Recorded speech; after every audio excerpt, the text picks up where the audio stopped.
Paris, le 8 octobre 2025 à 14h30, dans l'éclat doré du salon de l'Élysée, Emmanuel Macron traçait calmement sa signature avec un stylo Mont-Blanc, scellant sans le savoir la décision la plus dangereuse de tout son quinquennat, car en apparence, il ne faisait que rappeler Sébastien Lecornu à Matignon pour la seconde fois de sa trajectoire politique, un choix qui semblait presque logique dans le chaos ambiant, mais en réalité, dans une ironie presque cruelle, il validait en même temps, sans en avoir la moindre conscience, la disparition progressive de son propre pouvoir présidentiel, tandis que Lecornu, fraîchement quadragénaire depuis quelques semaines, se tenait face au bureau emblématique avec une immobilité parfaite, le visage fermé et les mains croisées derrière le dos, comme s'il contrôlait déjà chaque seconde de la scène, alors que 18 mois plus tôt, il quittait Matignon dans un vacarme politique assourdissant, provoqué par des révélations explosives sur la corruption au sommet de l'État. Un scandale qui avait fait trembler toute la République.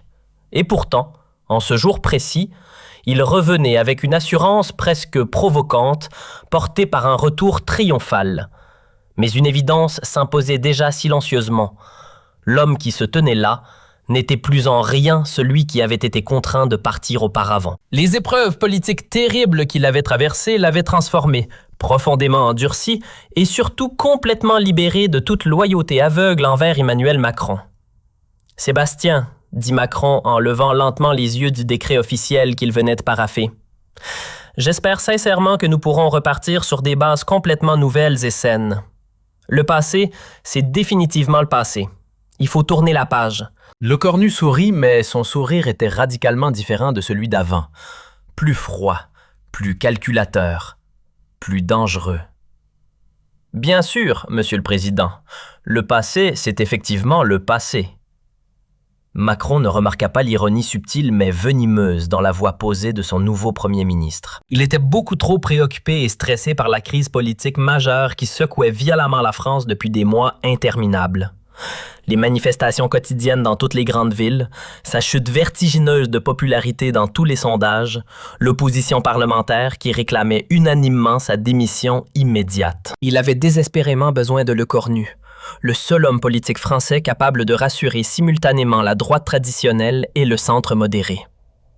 Ce que Macron ne savait absolument pas, c'est que Lecornu avait passé ses 18 derniers mois d'exil politique forcé à préparer méticuleusement, obsessionnellement, sa revanche personnelle. Il avait étudié systématiquement chaque faiblesse structurelle du système Macron, identifié minutieusement chaque point de vulnérabilité institutionnelle, tissé patiemment des alliances secrètes dans tous les milieux politiques, médiatiques et financiers. Et maintenant, par un retournement ironique du destin, Macron venait de lui donner spontanément les clés dorées du royaume républicain. « Monsieur le Président, » dit Lecornu en se dirigeant d'un pas mesuré vers la porte capitonnée du bureau, « j'aurais absolument besoin d'une carte blanche totale pour former mon gouvernement selon mes propres critères. » « Bien entendu, » répondit immédiatement Macron, visiblement soulagé par cette nomination qui résolvait ses problèmes immédiats. Vous avez ma confiance la plus totale et mon soutien indéfectible. Parfait. Un sourire imperceptible aux lèvres. Votre confiance totale, nous verrons bien ce qu'elle vaut vraiment. Dans les couloirs feutrés de l'Élysée, les conseillers présidentiels s'agitaient déjà nerveusement autour de cette nomination surprise. La décision de rappeler Lecornu était un pari politique extrêmement risqué. Il le savait parfaitement. Mais Macron n'avait objectivement plus aucun autre choix viable. La France était devenue totalement ingouvernable avec les grèves permanentes et Lecornu était désormais le seul homme politique à avoir l'autorité morale et l'expérience technique nécessaires pour restaurer un semblant d'ordre républicain. « Monsieur le Président », avait dit avec inquiétude Alexis Courlet quelques heures plus tôt dans ce même bureau, « êtes-vous absolument certain que Lecornu soit le bon choix stratégique ? Après tout ce qui s'est passé entre vous, après ces révélations publiques. » « Justement, Alexis, » avait répondu Macron avec l'assurance retrouvée de celui qui croit tenir la solution miracle. « Lecornu connaît parfaitement tous mes secrets les plus compromettants. Précisément pour cette raison, il ne prendra jamais le risque insensé de les révéler une seconde fois. C'est notre assurance mutuelle, notre équilibre de la terreur. Il ne peut plus me trahir sans se détruire lui-même. » Kohler n'avait pas osé insister davantage, mais il gardait un très mauvais pressentiment viscéral. Il connaissait personnellement le Cornu depuis plus de 15 ans dans les cercles politiques parisiens et savait parfaitement que l'ancien Premier ministre n'était absolument pas le genre d'homme à oublier facilement une trahison personnelle, surtout une trahison aussi publique et humiliante. Le soir même de sa nomination, le Cornu s'installait cérémonieusement dans ses anciens bureaux prestigieux de Matignon, rue de Varennes. Rien n'avait matériellement changé depuis son départ forcé. Les mêmes meubles d'époque soigneusement cirés, les mêmes tableaux de maître accrochés aux murs lambrissés, la même vue panoramique et apaisante sur les jardins à la française parfaitement entretenus. Mais lui avait changé radicalement, profondément. Définitivement. Il convoqua immédiatement son ancien chef de cabinet, Pierre Dubois, qui avait été brutalement écarté de l'administration après les révélations explosives de 2024 et vivait depuis dans l'amertume d'un exil professionnel injuste. « Pierre », dit solennellement le Cornu quand l'homme entra dans le bureau qu'il connaissait si bien. « J'espère sincèrement que vous avez précieusement gardé tous les dossiers sensibles que je vous avais explicitement demandé de conserver en sécurité. » Dubois sourit avec la satisfaction de celui qui a attendu longtemps ce moment de vérité. « Tout est religieusement là, monsieur le Premier ministre. Tous les documents compromettants, tous les enregistrements audio secrets, toutes les preuves accablantes. Tout est stocké en lieu sûr, classé, répertorié. Parfait. Cette fois, nous allons les utiliser de manière complètement différente, infiniment plus subtile. Comment cela, monsieur le Premier ministre?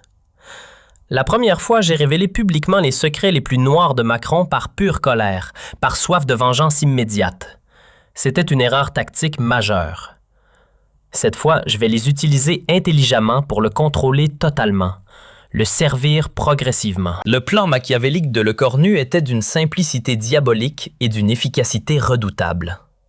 Au lieu de détruire publiquement Macron comme il l'avait fait brutalement en 2024, provoquant un chaos politique général, il allait cette fois maintenir le président en vie politiquement, mais sous sa domination personnelle absolue et invisible. Le président Macron deviendrait progressivement sa marionnette docile et il tirerait discrètement toutes les ficelles du pouvoir réel depuis les bureaux feutrés de Matignon. Le lendemain matin, dès 8 heures, Le Cornu commença méthodiquement à former son nouveau gouvernement. Mais contrairement aux attentes légitimes et aux habitudes constitutionnelles de l'Élysée, il ne consulta pas une seule fois Macron sur ses choix ministériels. Il nomma qui il voulait, quand il voulait, dans les fonctions qu'il voulait, selon ses propres critères personnels et politiques. Vers midi, Alexis Kohler appela Monsieur le Premier ministre d'une voix légèrement inquiète. « Le président aimerait beaucoup discuter personnellement avec vous de vos choix ministériels avant leur officialisation. Dites respectueusement au président que mes choix gouvernementaux sont définitivement arrêtés et non négociables, » répondit sèchement Le Cornu sans lever les yeux de ses dossiers. S'il a des objections particulières à formuler, qu'il les mette noir sur blanc par écrit avec ses arguments détaillés. Cette réponse brutale et sans appel fit l'effet d'une véritable bombe diplomatique à l'Élysée. Jamais dans toute l'histoire de la Ve République, un premier ministre fraîchement nommé n'avait osé défier aussi ouvertement et publiquement l'autorité présidentielle traditionnelle. Macron convoqua donc Le Cornu d'urgence dans son bureau présidentiel dès l'après-midi. « Sébastien, nous devons absolument parler sérieusement. Vous ne pouvez pas former votre gouvernement sans me consulter au préalable. C'est contraire à tous nos usages constitutionnels. » Le Cornu, assis très calmement dans le fauteuil Louis XV face au bureau présidentiel, croisa posément les jambes et fixa Macron droit dans les yeux. « Monsieur le Président, vous m'avez explicitement dit hier que j'avais carte blanche totale pour mes nominations. Il n'y a absolument aucun « mais » qui tienne, Monsieur le Président. Soit vous me faites réellement confiance et vous respectez vos engagements, soit vous ne me faites pas confiance. Et dans ce cas, je démissionne séance tenante et je révèle immédiatement à toute la presse française les véritables raisons secrètes pour lesquelles vous m'avez vraiment renommé à ce poste. » Le chantage politique était explicite, direct, imparable. Macron pâlit visiblement et sentit ses mains devenir moites. « Qu'est-ce que vous voulez dire exactement ? » « Je veux dire très clairement que vous ne m'avez absolument pas nommé pour mes compétences gouvernementales reconnues, Monsieur le Président. Vous m'avez nommé uniquement parce que vous pensez naïvement que je ne peux pas vous trahir une seconde fois, étant donné que je connais déjà tous vos secrets les plus compromettants. Mais vous vous trompez lourdement dans votre calcul politique. Mes connaissances de vos secrets ne m'empêchent nullement de vous trahir à nouveau. Au contraire, elles me donnent le pouvoir absolu de le faire exactement quand je le souhaiterais, de la manière que je choisirais. Le silence oppressant qui suivit cette déclaration était absolument assourdissant. On n'entendait que le tic-tac régulier de la pendule posée sur la cheminée du bureau. Macron réalisait brutalement, avec une terreur grandissante, qu'il venait de commettre l'erreur stratégique la plus monumentale de sa vie politique. En renommant Lecornu pour tenter de le contrôler, il n'avait pas récupéré un allié loyal et reconnaissant. Il venait d'armer méthodiquement son pire ennemi personnel et de lui donner tous les moyens institutionnels de le détruire. Qu'est-ce que vous voulez exactement de moi? Demanda finalement Macron, la voix blanche et tremblante. Ce que je veux, c'est très simple. Gouverner réellement la France. Vraiment gouverner, pas faire semblant. Vous resterez officiellement président de la République, vous ferez consciencieusement vos voyages officiels protocolaires, vos discours télévisés, vos cérémonies commémoratives, mais toutes les vraies décisions politiques importantes, tous les arbitrages gouvernementaux majeurs, c'est moi et moi seul qui les prendrai désormais. Vous me proposez un véritable coup d'État constitutionnel. Je vous propose intelligemment un partage équitable du pouvoir républicain. Vous gardez généreusement tous les titres honorifiques et la reconnaissance médiatique internationale. Moi, je prends modestement la réalité concrète du pouvoir exécutif. Macron était complètement pris au piège, coincé entre le marteau et l'enclume. S'il refusait catégoriquement cette proposition, Lecornu démissionnait immédiatement et révélait publiquement tous ses secrets, provoquant un nouveau scandale national. S'il acceptait cette proposition inouïe, il devenait de facto un président fantoche, une simple façade démocratique. Et si je refuse votre proposition? Lecornu sortit calmement son téléphone portable crypté de sa poche et fit défiler l'écran jusqu'à un dossier audio spécifique qu'il montra à Macron. Voici l'enregistrement intégral de votre conversation téléphonique confidentielle avec le président chinois Xi Jinping du 15 septembre dernier. Celle où vous lui promettez explicitement des informations privilégiées sur les positions négociatrices françaises lors du prochain sommet. Souhaitez-vous que je la diffuse dès ce soir sur toutes les chaînes d'information? Macron s'effondra littéralement dans son fauteuil présidentiel, le visage décomposé. Comment avez-vous réussi à obtenir cet enregistrement? C'était une ligne sécurisée. J'ai mes sources très fiables, Monsieur le Président. 18 mois d'exil politique forcé, cela donne énormément de temps libre pour tisser méthodiquement des réseaux d'information dans tous les milieux. J'ai des alliés partout maintenant. Dans les services secrets, dans l'administration, dans les médias, dans les entreprises. Vous m'avez sous-estimé. Qu'est-ce que vous exigez concrètement de moi?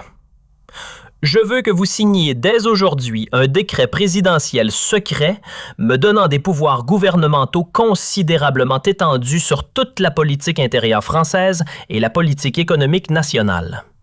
Vous pourrez conserver formellement la défense nationale et les affaires étrangères, mais même dans ces domaines, vous devrez systématiquement me consulter avant toute décision importante. Et si je refuse absolument?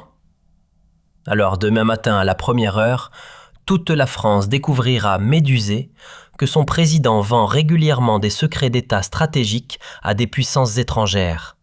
Et cette fois, ce ne sera pas simplement une crise politique passagère. Ce sera un procès retentissant pour haute trahison avec une probable condamnation à la réclusion criminelle à perpétuité. Macron était complètement pris au piège, coincé entre le marteau et l'enclume. S'il refusait catégoriquement cette proposition, Lecornu démissionnait immédiatement et révélait publiquement tous ses secrets, provoquant un nouveau scandale national. S'il acceptait cette proposition inouïe, il devenait de facto un président fantoche, une simple façade démocratique. Et si je refuse votre proposition? Lecornu sortit calmement son téléphone portable crypté de sa poche et fit défiler l'écran jusqu'à un dossier audio spécifique qu'il montra à Macron. Voici l'enregistrement intégral de votre conversation téléphonique confidentielle avec le président chinois Xi Jinping du 15 septembre dernier. Celle où vous lui promettez explicitement des informations privilégiées sur les positions négociatrices françaises lors du prochain sommet. Souhaitez-vous que je la diffuse dès ce soir sur toutes les chaînes d'information? Macron s'effondra littéralement dans son fauteuil présidentiel, le visage décomposé. Comment avez-vous réussi à obtenir cet enregistrement? C'était une ligne sécurisée. J'ai mes sources très fiables, Monsieur le Président. 18 mois d'exil politique forcé, cela donne énormément de temps libre pour tisser méthodiquement des réseaux d'information dans tous les milieux. J'ai des alliés partout maintenant. Dans les services secrets, dans l'administration, dans les médias, dans les entreprises. Vous m'avez sous-estimé. Qu'est-ce que vous exigez concrètement de moi? Je veux que vous signiez dès aujourd'hui un décret présidentiel secret me donnant des pouvoirs gouvernementaux considérablement étendus sur toute la politique intérieure française et la politique économique nationale.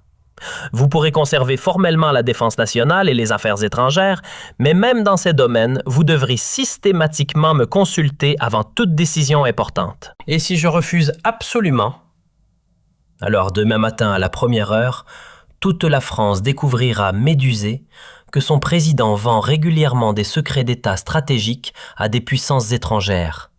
Et cette fois, ce ne sera pas simplement une crise politique passagère. Ce sera un procès retentissant pour haute trahison avec une probable condamnation à la réclusion criminelle à perpétuité. Les médias parlaient prudemment de cohabitation inhabituelle, mais c'était en réalité bien plus profond et plus grave que cela.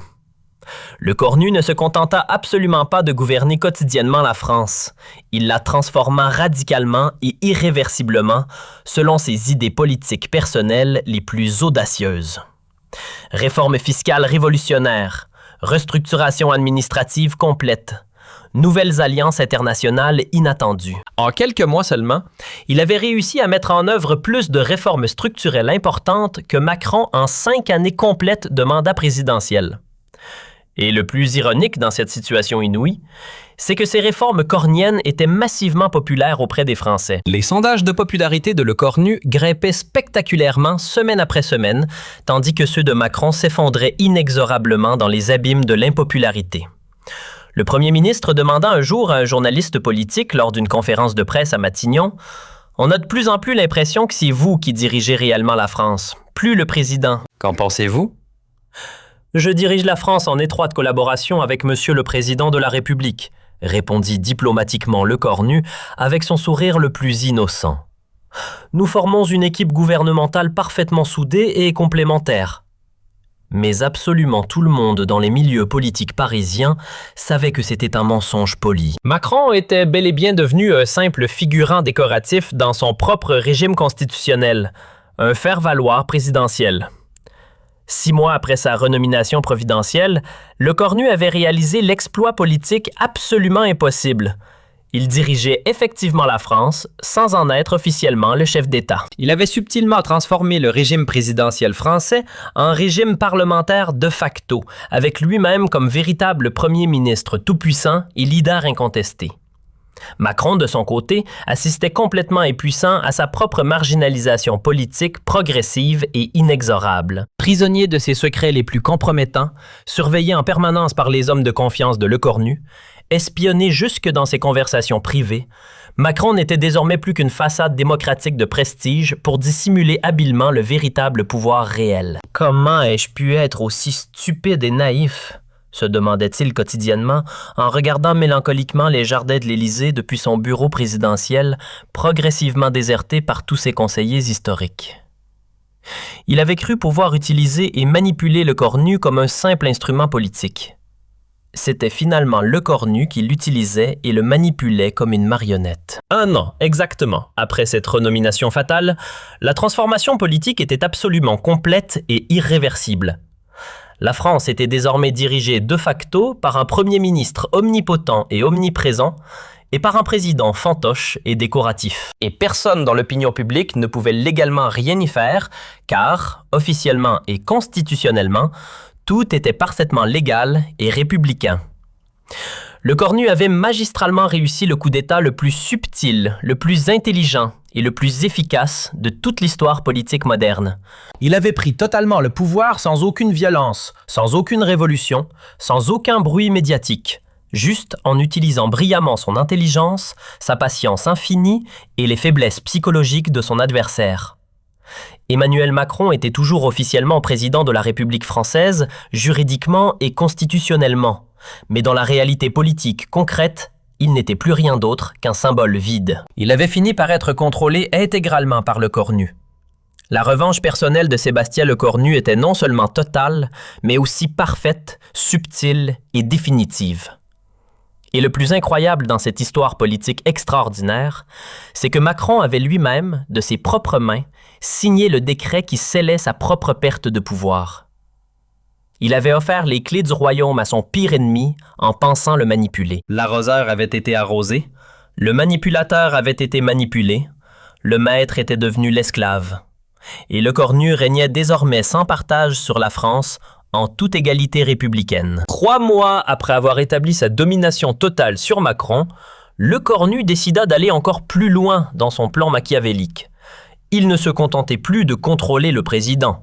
Il voulait maintenant éliminer tous ses potentiels rivaux politiques et s'assurer une hégémonie durable sur l'ensemble de la classe politique française. Le 15 janvier 2026, lors d'une réunion secrète dans son bureau de Matignon, Lecornu convoqua les dirigeants des principaux partis d'opposition. Marine Le Pen pour le Rassemblement national, Jean-Luc Mélenchon pour la France insoumise, Laurent Wauquiez pour les Républicains. Chacun avait reçu une invitation mystérieuse accompagnée d'une simple phrase « Nous avons des intérêts communs à discuter ». Je vous ai réunis car nous partageons tous quelque chose. Nous avons tous été trahis par Emmanuel Macron à un moment ou un autre de nos carrières, commença Lecornu lorsque tous furent installés dans le salon bleu de Matignon. Marine Le Pen fronça les sourcils. « Monsieur le Premier ministre, où voulez-vous en venir exactement? Je veux vous proposer un pacte. Un accord qui nous permettrait à tous de gouverner la France selon nos convictions, sans avoir à subir les caprices d'un président déconnecté. Et comment comptez-vous vous y prendre?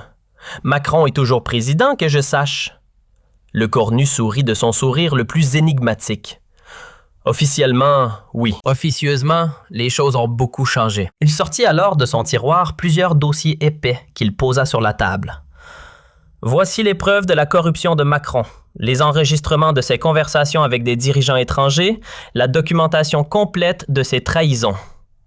Les 3 dirigeants d'opposition regardèrent les documents avec des yeux écarquillés et comprirent soudain l'ampleur du pouvoir que Lecornu avait acquis.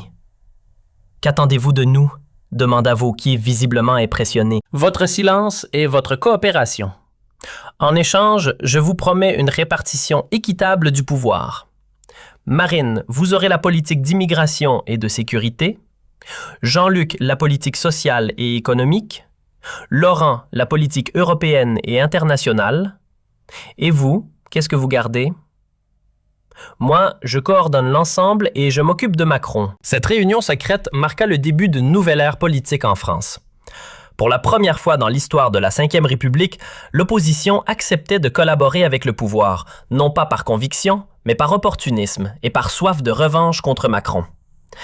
Dans les semaines qui suivirent, les Français assistèrent à un spectacle politique totalement inédit. Les critiques de l'opposition devinrent de plus en plus molles, les débats parlementaires perdirent de leur virulence et une étrange sérénité politique s'installa que les médias interprétèrent comme une pacification du débat démocratique.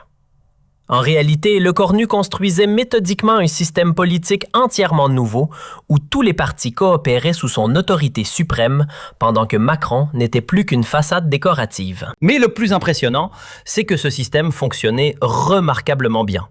Les réformes s'enchaînaient rapidement, la France se modernisait à un rythme accéléré et l'opinion publique était globalement satisfaite de cette efficacité gouvernementale retrouvée. Comment fait-il ça ? Se demandait un journaliste du Figaro en observant cette transformation. Comment Lecornu arrive-t-il à faire accepter à Marine Le Pen et à Mélenchon de travailler ensemble? Lecornu avait passé des mois à collecter des informations compromettantes sur tous les dirigeants politiques français. Il savait que Le Pen avait des comptes cachés à l'étranger, que Mélenchon avait menti sur ses revenus, que Wauquiez avait bénéficié de marchés publics arrangés. Chacun était tenu par ses propres secrets. Au printemps 2026, 6 mois après la formation de cette alliance occulte, la France était devenue un pays totalement différent. Officiellement, c'était toujours une démocratie présidentielle classique. Officieusement, c'était une oligarchie dirigée par Lecornu avec la complicité forcée de tous les partis politiques. Macron, de son côté, sombrait progressivement dans une dépression profonde, privé de tout pouvoir réel, surveillé en permanence, humilié quotidiennement. Il n'était plus que l'ombre de lui-même. Ses proches collaborateurs s'inquiétaient de son état psychologique. « Monsieur le Président, lui disait parfois Brigitte Macron, vous devriez peut-être envisager de démissionner. Cette situation vous détruit. »« Je ne peux pas, » répondait faiblement Macron. « Si je démissionne, Lecornu révélera tout. Ma réputation sera anéantie pour l'éternité. » Cette conversation, comme toutes les autres, était enregistrée par les services de Lecornu. Le premier ministre savait exactement dans quel état se trouvait Macron, et il en tirait une satisfaction profonde. Mais Lecornu avait encore une carte à jouer.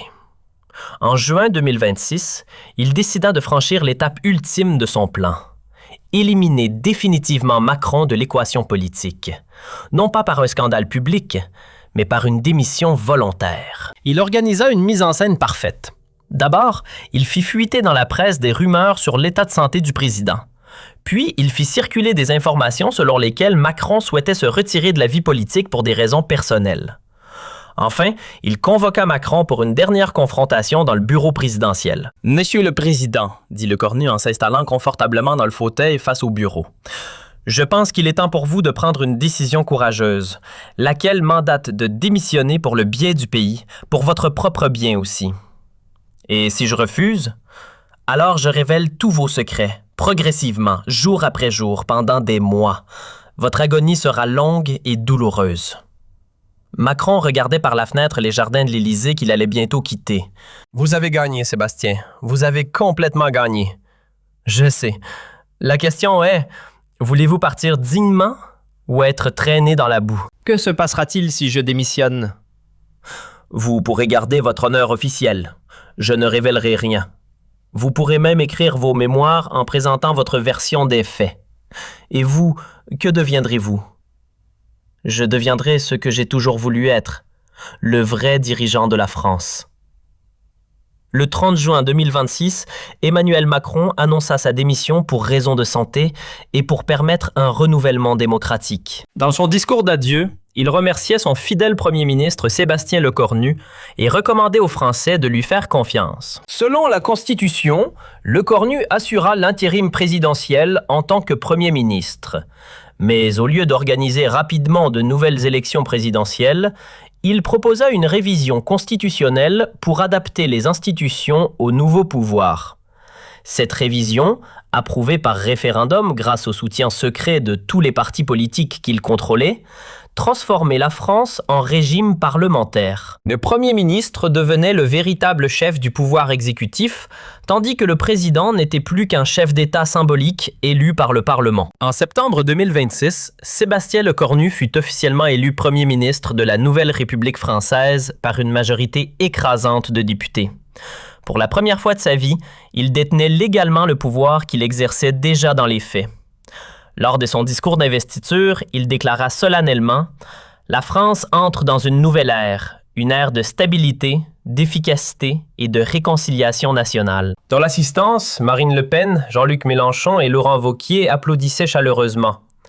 Ils étaient tous devenus des ministres influents du gouvernement de Lecornu, et leurs différences idéologiques s'étaient mystérieusement estompées face à l'efficacité du nouveau système. Emmanuel Macron, lui, regardait cette cérémonie à la télévision depuis sa résidence privée en Normandie.